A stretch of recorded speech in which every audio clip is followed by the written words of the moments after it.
Welcome to Focus Community Engagement Session number 3, which occurred on May 19th, 2016.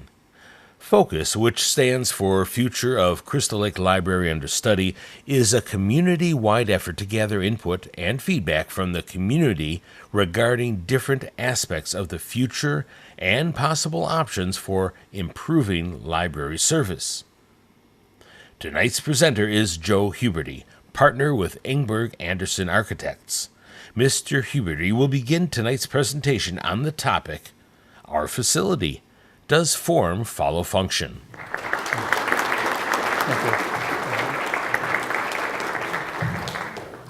Thank you, BJ. Thank you. For my benefit, and probably for yours as well, quick show of hands, how many people were here for CES3? Are we future ready? Okay, that's great. Tonight's topic, Form Follows Function, is really the introduction to a two-part discussion. You can't really talk about benefits without thinking about the costs to achieve those benefits. And over the course of the next 2 engagement sessions, we want to grapple with those 2 topics. Our thought is that by building on your input from the last session, we can develop a series of options for you to consider this evening. And then at the next engagement session in June, we would come back with a cost for each of those options based on how we modify those given your input this evening.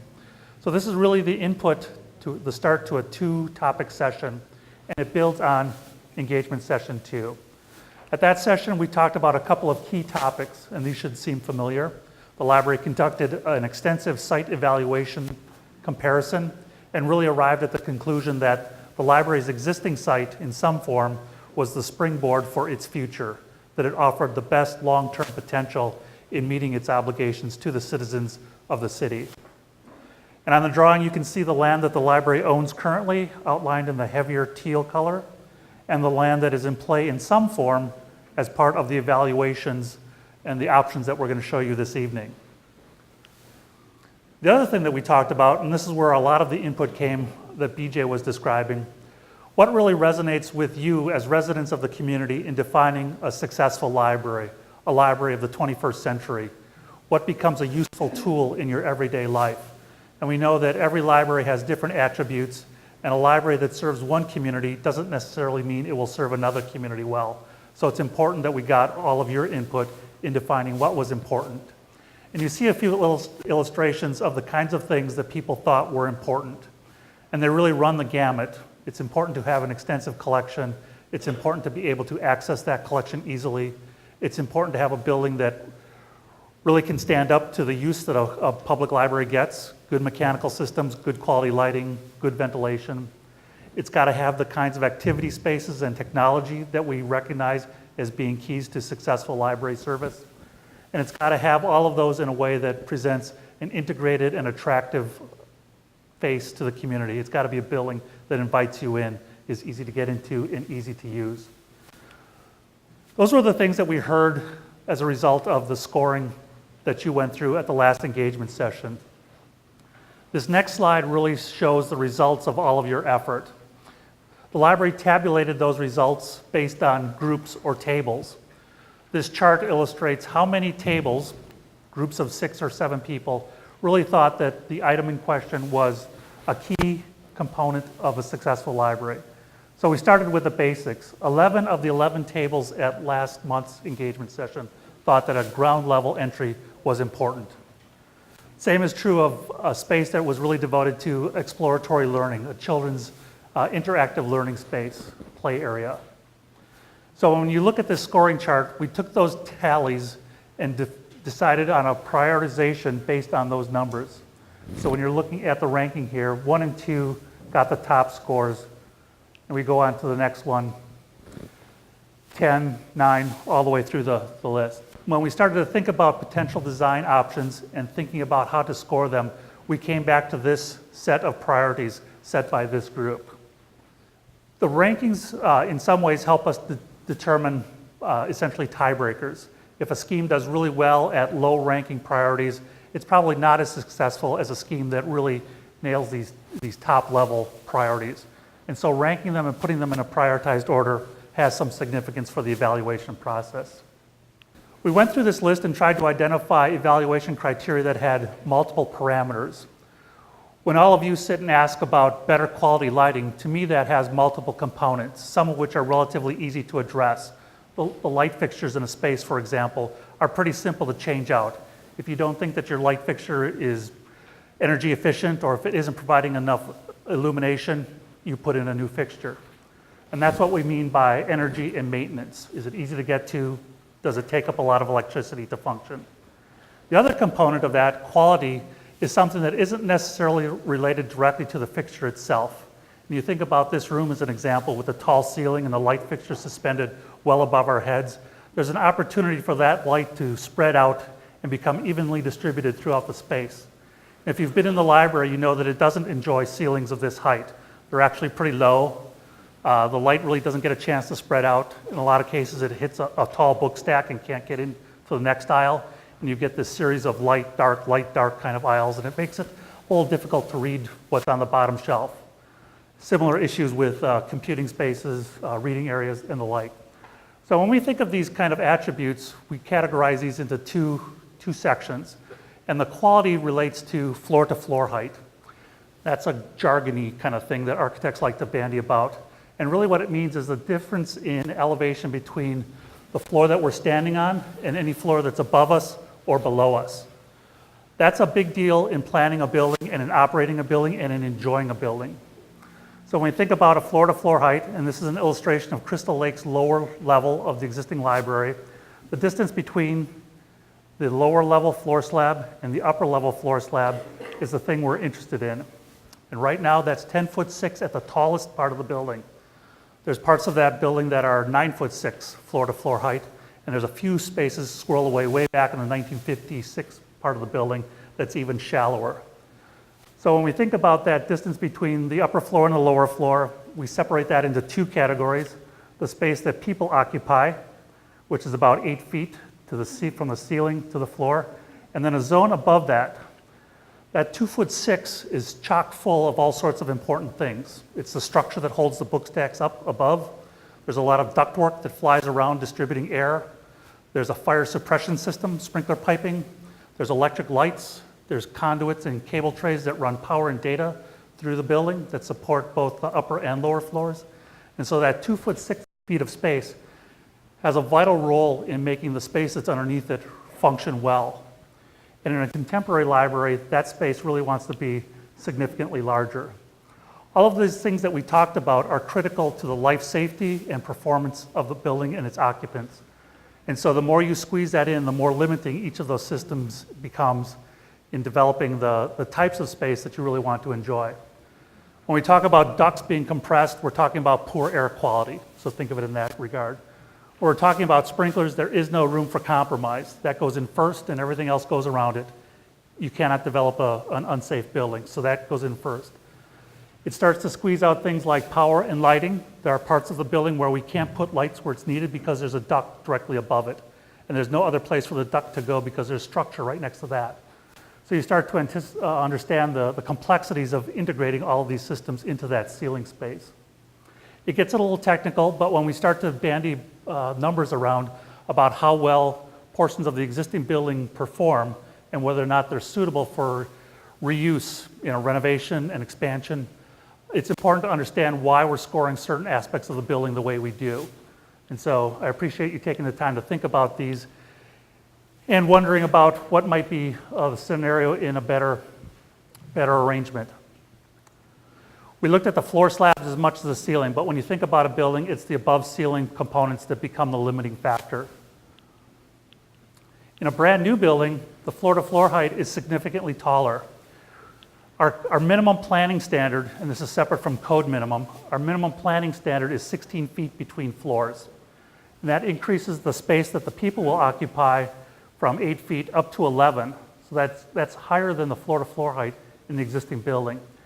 And that's the area that gives light the opportunity to get bounced around like it is in this room. We don't need something this high, but certainly something more than 8 feet. I have a vertical leap of about 0, and I can touch the ceilings in the lower level of the library. We need something a little bit more than that.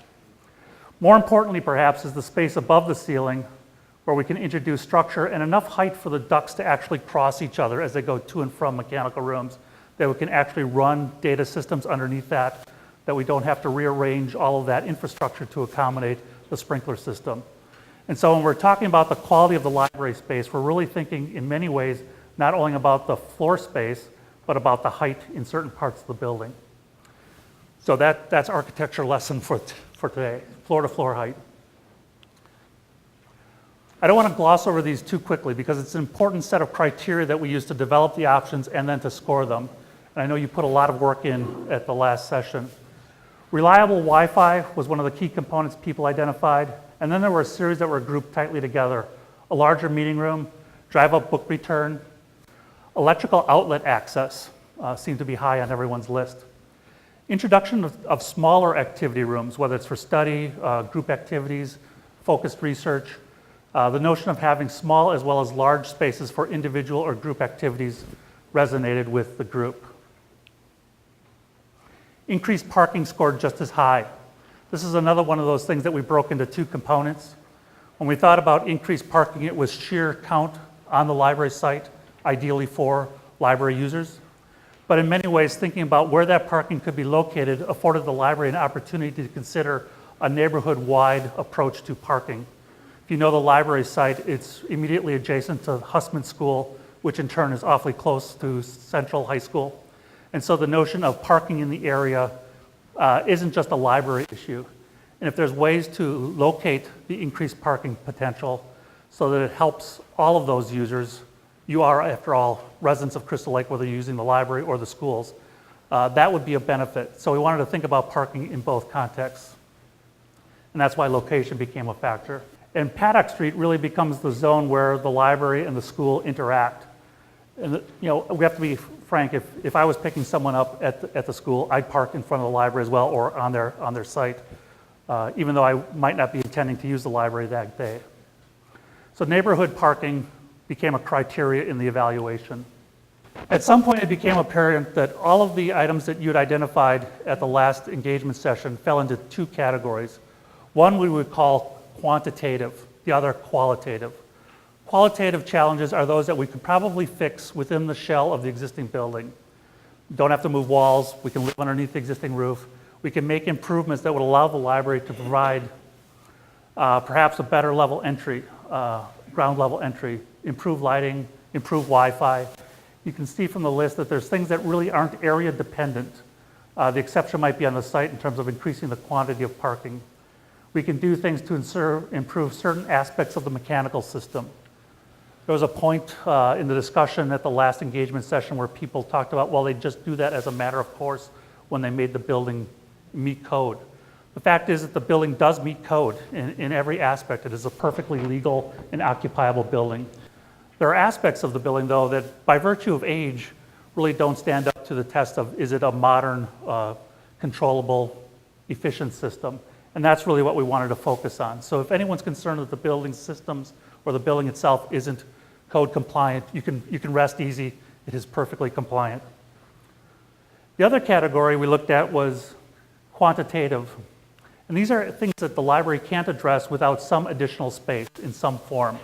It comes down to simple size of the building. You can trade things. If you really prize children's exploration and play space, you can displace a portion of what's already in the building to accommodate that. So trades are possible. It's impossible to get all of these components into the existing building. And you'll see that play out in the series of options that have been developed. In addition to your work, we took a step back and went back to the site evaluation, the site comparison study that the library conducted in identifying Paddock Street as the preferred location. And a couple of our criteria as part of that really made sense in considering the form of the building that goes on a site. Flexibility and adaptability are the key to anyone's ability to accommodate changes moving forward. I think the biggest challenge that the existing building poses to the community is that it's inflexible in terms of adapting to new service paradigms and technology in particular. So in any case, whether we're renovating, expanding, or replacing, we want to make sure that we provide the flexibility and adaptability and overall operational economy that will make this a sustainable endeavor for you moving forward. So we added those three criteria to the ones that the community identified at the last session.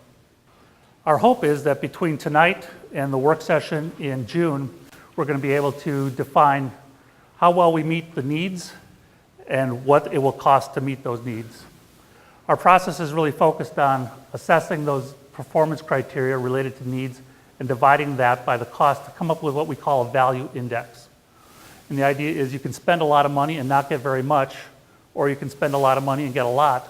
But what you really want to do is spend a modest amount of money and get an awful lot. And by testing multiple options and seeing where we end up in this value analysis, you can weed out those ideas that really don't make long-term strategic sense for the community. It's a little bit of math, and after the math is done, you have to come back and give it that squint test, a little bit of a sanity check, nothing slipperier than a number. So we want to make sure that it really does resonate when you give it that second look. But the idea is that you can take some of the emotion out of this and have a rational first blush at how to narrow the range of options and identify something that really makes some planning sense.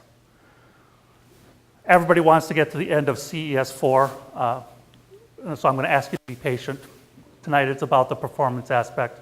Next month it's about cost. So that was just the introduction.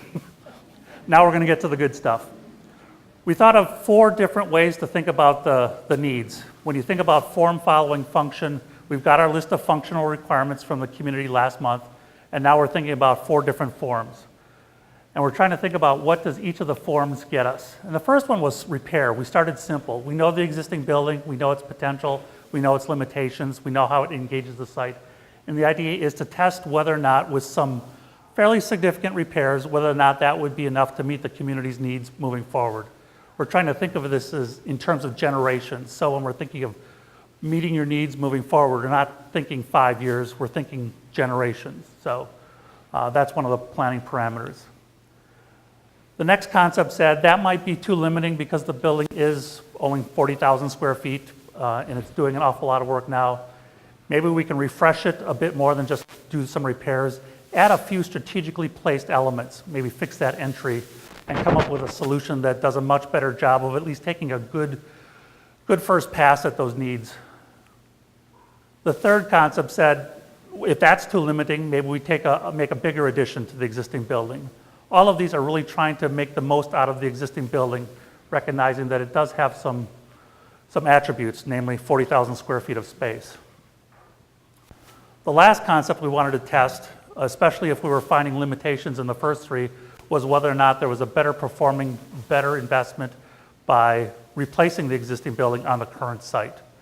These are all still fairly conceptual, so no matter how detailed a plan might look, and they don't look all that detailed, think of them as diagrams and a way of testing a concept.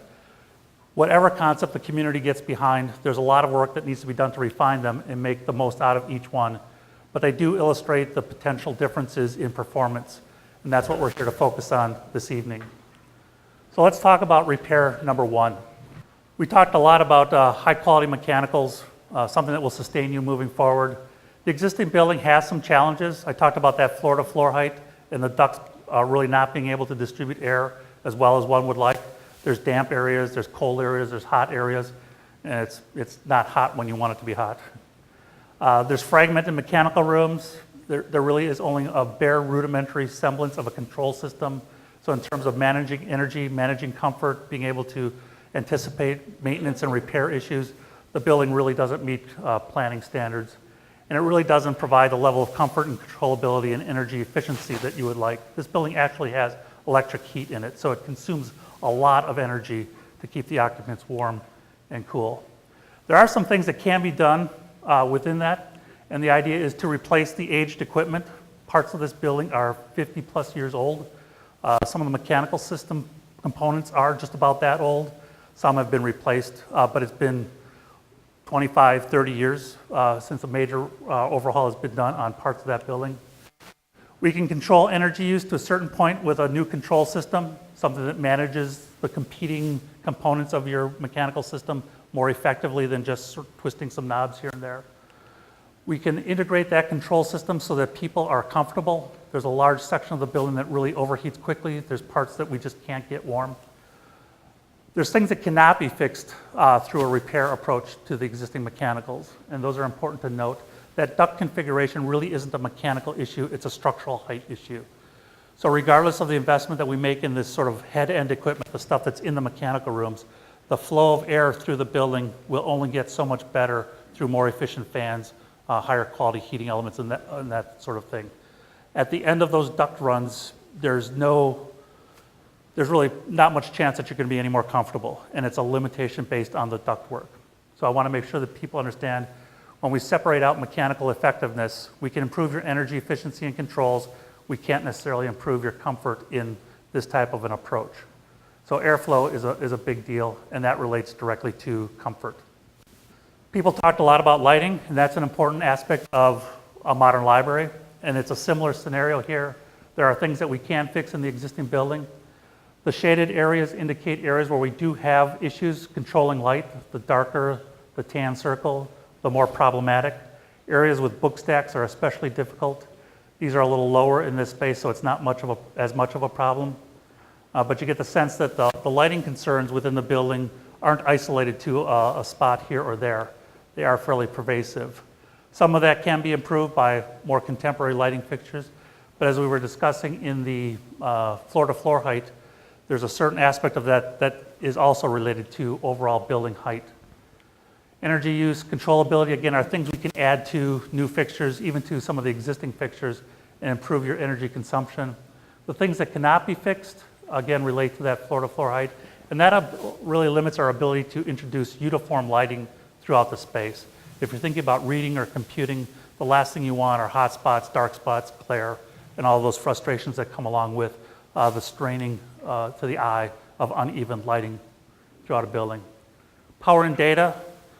The horizontal line here is the library's central distribution spine. It's difficult to access because of that floor-to-floor height. It's hard to add additional elements to it.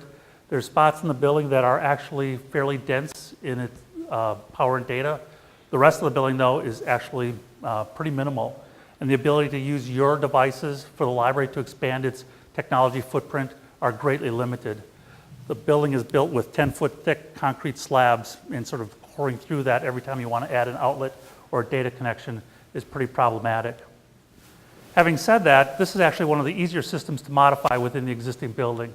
We could cut up the floor slab, we could core through the concrete on the second floor. We could locate things where they're a little bit easier for people. You don't have to crawl under a table anymore. Maybe we put it in the table. We could introduce USB ports in addition to traditional outlets. And all of that would make it easier for you to actually use your technology in the library. And that would be to the good. In many ways, we're limited only by the amount of money you want to invest in that kind of distribution of power and data, and by the ability to snake all of that stuff through the small ceiling space at the lower level. The community didn't identify core and shell, walls, windows, brick, roof as one of the concerns.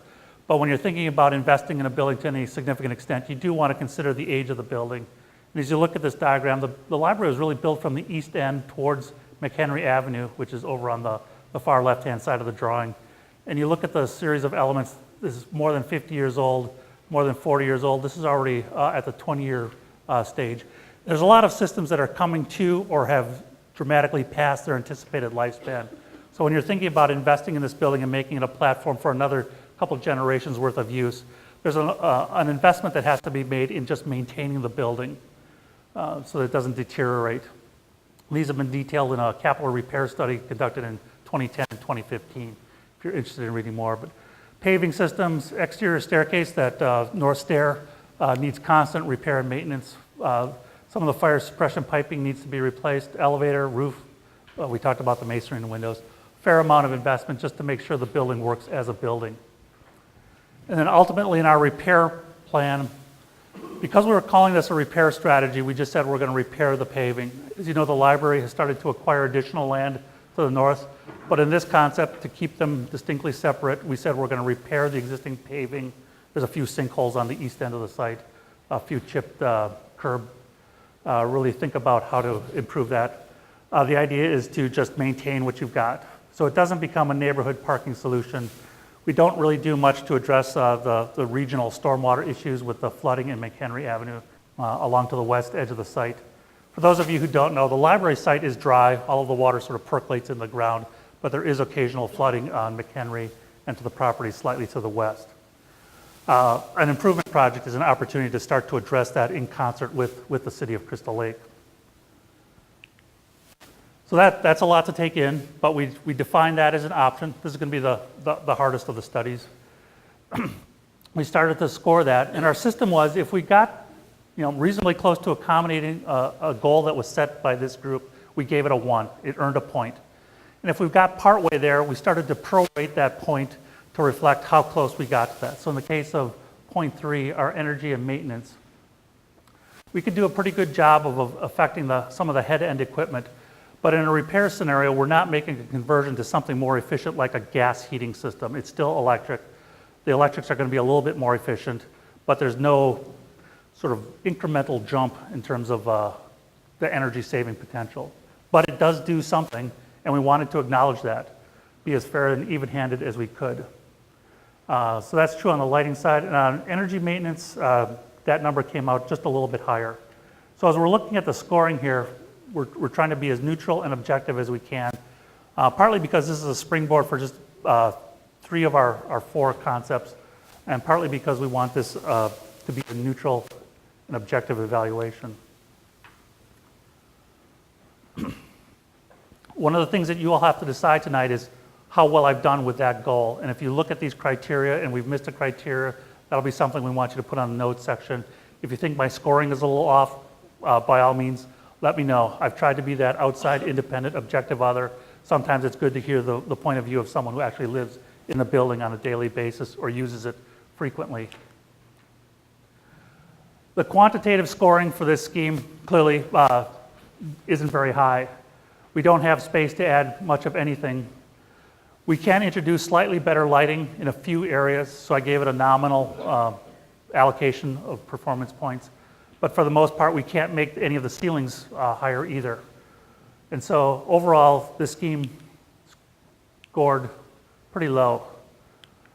Part of that evaluation addressed those strategic, how future-friendly are we concepts, flexibility, adaptability, operational economy. We brought a few diagrams to start to illustrate some of the challenges in the existing building. The heavy red-orange lines are structural load-bearing walls that frame. This is actually remnants from the 1956 building. 1965 surrounds it. We're looking at the lower level here. Most of you know that sits into the side of the hill that's along Paddock. So all of this is unusable. You can see by virtue of these elements that start slicing into the building how compartmentalized it is and how many columns go into making the transition to turn the building from parallel to Paddock to parallel to McHenry. And all of those things become limiting factors and really preclude the library's ability to develop effective operational and staffing models. We think of this as a series of compartments, each of which needs some sort of control, supervision, staffing, and it really doesn't come together where a centrally located, easily accessed control point, service point, provides good observation and service to a big piece of the building. So when we're talking about inefficiency, that's one of the key elements. When we're talking about adaptability, the intrusion of all of these structural elements that limits how you can arrange components within that space is really a challenge. Libraries are dynamic buildings. Things are constantly changing, and libraries want to be able to respond to those pressures. And if you've got a bearing wall, every 50 feet, that becomes a problem. Operational economy really has to do with staffing. Part of this is related to the ability of the staff to provide service. Part of it is just how much time they spend fighting the layout of the building and moving things back and forth across a fairly long and bottlenecked building. All of the staff work zones, or the majority of them, are located on the east end of the building. You go through this bottleneck with lots of traffic, lots of decision points, lots of people moving around here, and then you work your way all the way down to the actual bulk of the collection storage. And you think about how many trips, how many different interactions you need to negotiate in that path, and you can understand that the building isn't supporting the staff in their efforts. So operational economy is part of the evaluation criteria. So we didn't give it any points on any of those accounts. It's a difficult building to operate, and there really isn't much economy. When you add all those up, there's 3.7 points. That compares to a total of 22. possible points. If we gave a point to all of those criteria that we identified, including my 3 helpful suggestions, a scheme would get 22 points. 3.7 is about 17% of that. So it's an improvement, and there's something that can be done with the existing building. The question is it a strategic move forward? When we got to that point, we started to think about that. What can we do to address the worst of those? And a lot of this will be similar. When we're talking about mechanicals, it's the same sort of approach. Do as much as you can within the existing building, but take one step farther. We want to replace the electric heat with a new mechanical system that relies on gas-fired boilers. That'll improve the energy efficiency. It'll help us with comfort by introducing some moisture in the winter. We can start to generate systems that long-term are easier to justify based on that use of a more economical fuel source.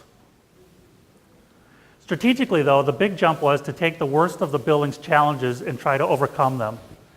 So this is a look at the lower level of the existing library, and there's a few key moves here. One is to say that we've got to knock down the hill that's the existing north entry and scrape that away and create a new entry vestibule and entry lobby that gives us access to a new meeting room, which replaces the Ames room that incrementally over time has been nibbled away down to almost nothing. This was really in response to Bill's impassioned plea for a meeting space. If any of you missed Bill's impassioned plea, it was quite the performance. The idea is also that we can carve away the north wall of the lower level. If you've gone down to the lower level, there's some children's restrooms, there's the main public restrooms, there's a tiny little study room in here. The hope is that we can nibble away at all of that and create a space that is connected to the new entry, and you come down a small set of stairs, an elevator to that lower level that is an introduction into youth services. By clearing that out, we get a much more flexible arrangement at the youth services level. It's a much more direct connection to the entry. And when you zoom in, you really get a sense of that short flight of stairs down, a little bit longer flight of stairs running up to the upper level, and the notion that you can create a new entry that makes it much easier for everybody to get into the building. Because libraries want one point of control, the trade-off here is that we're giving up on entry to the south side of the building. When we come up to the upper level, this is the lobby that we were just talking about down below. We've come up a flight of stairs or up the elevator to a new expansion of the adult services where the circulation desk and lobby are right now. We're going to move the existing elevator over. We're going to clean out the existing restrooms, push them over above the new mechanical room, and really create that open connection and relieve the building of its bottleneck, this pinch point between the 1965 building and the bulk of the 1984 building, and make this a bit more usable. We get more internal space. It's more flexible space. We can control some of the height in there. It's one of the taller pieces of the building. And we can provide that accessible entry for everybody. But we give up entry to the building from Paddock Street. Our one point of control now is decidedly on the north side of the building. It's easy for parking to building entry. It's not really great if you park on Paddock or coming from Hussman. You have to walk around the building to get in.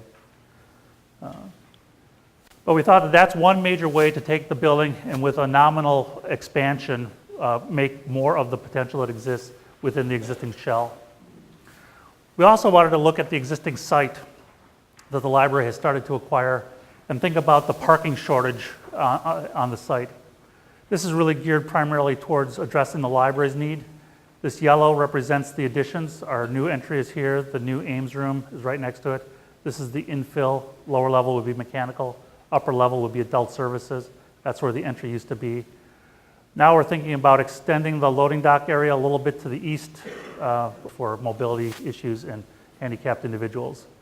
It also gives us the opportunity to develop stormwater that not only addresses the additional paving and runoff from the larger building, but offsets some of the storm surge from the McHenry Avenue area, and that seemed to benefit. So when we go through the scoring here, we started to see a little bit better performance in the qualitative aspect. That ground level entry does pretty well. Once you get into the building from ground level, you do have to go down to children's and you do have to go up to adult services. There's an elevator right there, so it's reasonably convenient. But that notion of walking into a library and there's all the wonderful stuff, it's a little bit farther. You have to take that next step. up or down. Lighting, same score, basically because the building is roughly the same height throughout. Our new entry, of course, we get a little performance there.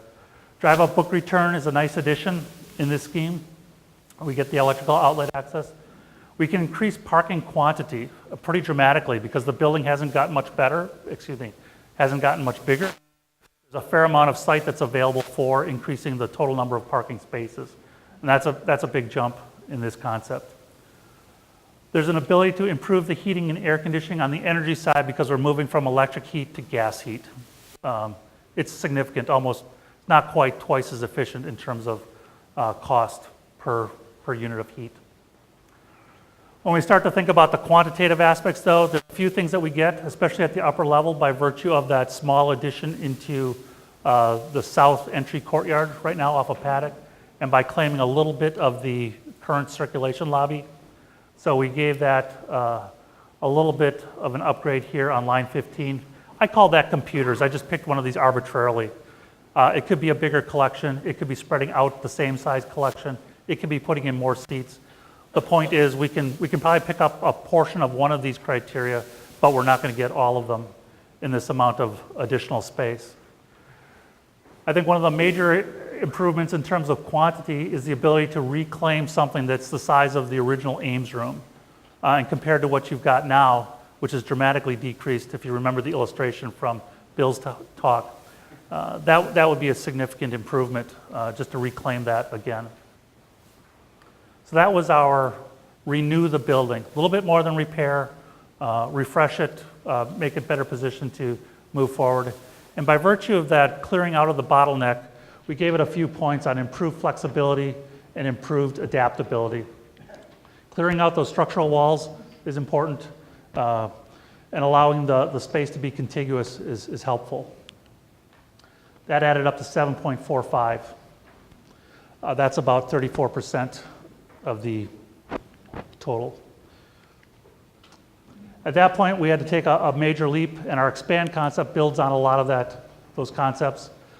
The existing building shown here in blue is roughly doubled in size on the lower level and the upper level. That's a pretty dramatic transformation, and it's really hinged on the notion of tearing off the north wall of the existing building and letting the space between those levels flow through. Similar concept, you'd enter from some sort of parking to the north into a new entry lobby, access to the meeting rooms, the friendly smiling face at the circulation desk, into adults and teens on the lower level. And on the upper level, it's the same sort of concept. The upper level of the building would be expanded and doubled, and that would become the home to youth services. The big challenge here is that in overcoming the transition from at-ground parking and getting rid of this hill, you all know our lovely north entry in the hill. We want to consider two things, and they're really, again, related to that section, that floor-to-floor height. 10 feet at the lower level, 10'6" at the upper level. Remember our friendly section. When we add on to the building, one of our options is just to keep the floor plates aligned.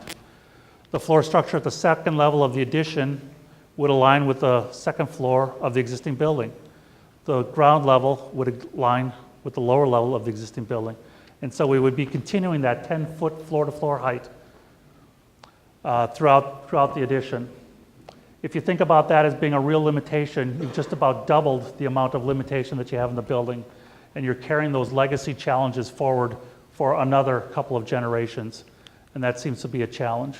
So we thought about another concept, 16-foot floor-to-floor heights for both levels, and trying to align that with the ground. So you'd be able to walk from parking directly through a vestibule into the library, and we'd figure out how to arrange the connection between those spaces at the seam between the addition and the existing building. This is problematic. Adult services span this gap. A little easier at the upper level. All of our youth services fit in the addition. This would become staff only. Big challenge though moving forward, and when you're thinking operational expenses being much more significant over time in terms of operating a building as compared to capital costs, you're looking at increased supervision, challenges for the public in wayfinding, finding their way through a building. Flexibility and adaptability are limited, airflow is challenged, light distribution through the building. The list gets pretty extensive. So we came back to a different approach that said, let's put this building a little bit lower, align these two floor plates, and reduce the amount of offset between the two.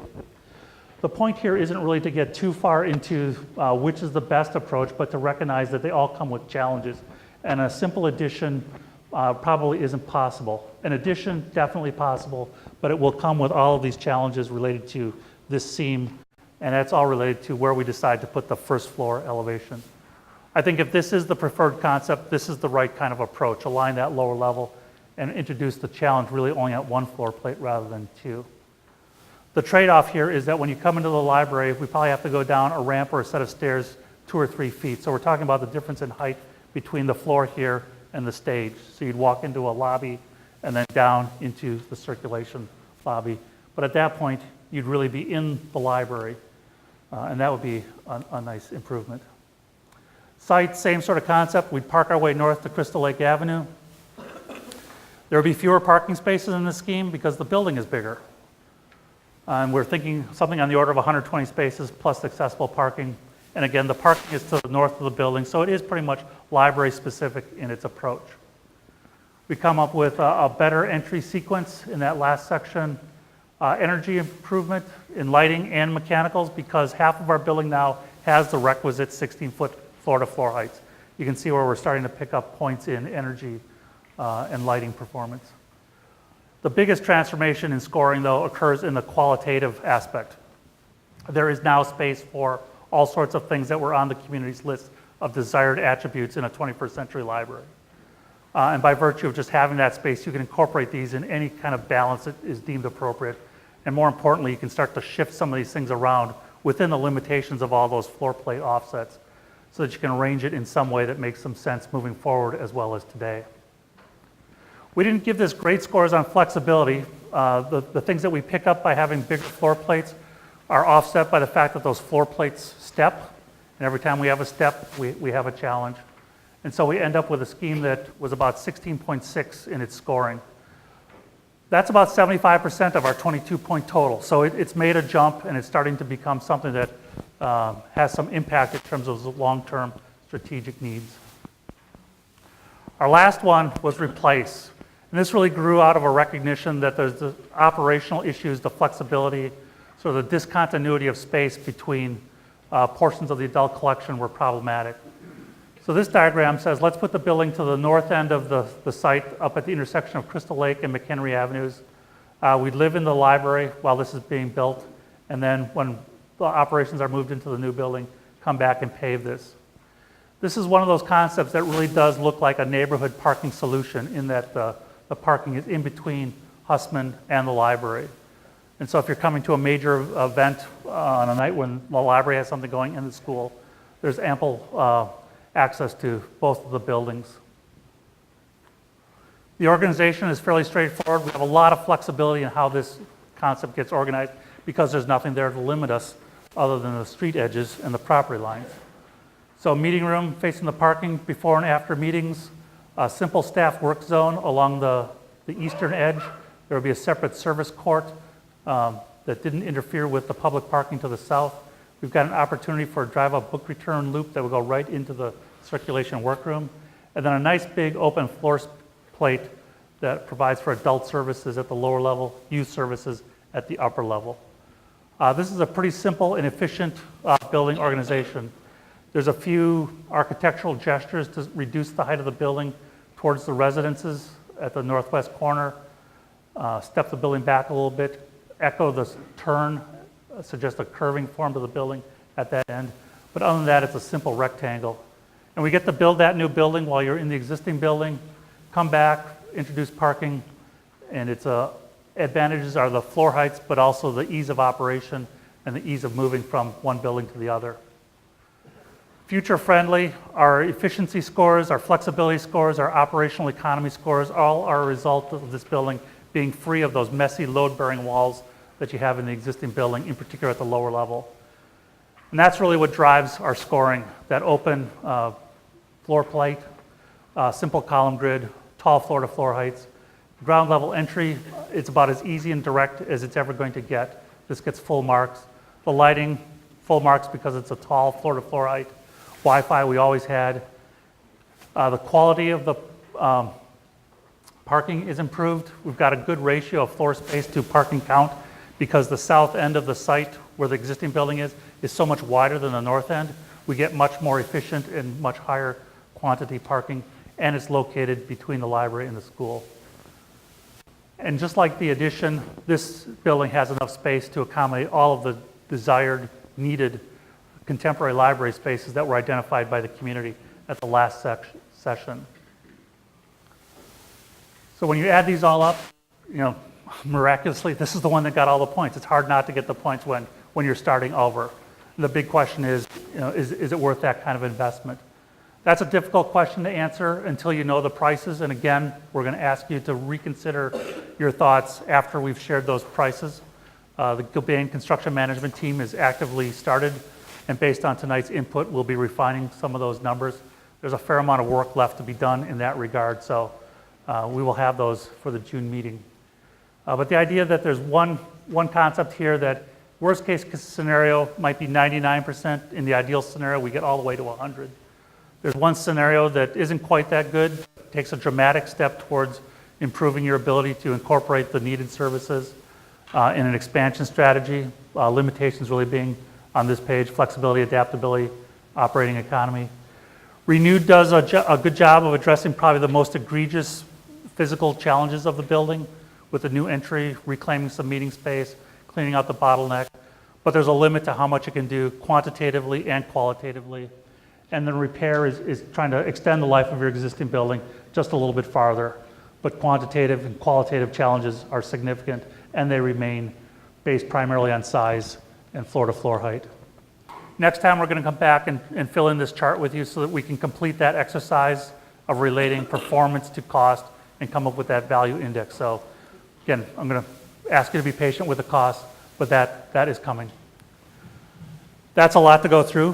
Thank you for your patience. If you have any questions, raise your hand. Your table buddy will flag me down. I'll be happy to go into any detail on any of this with you. And with that,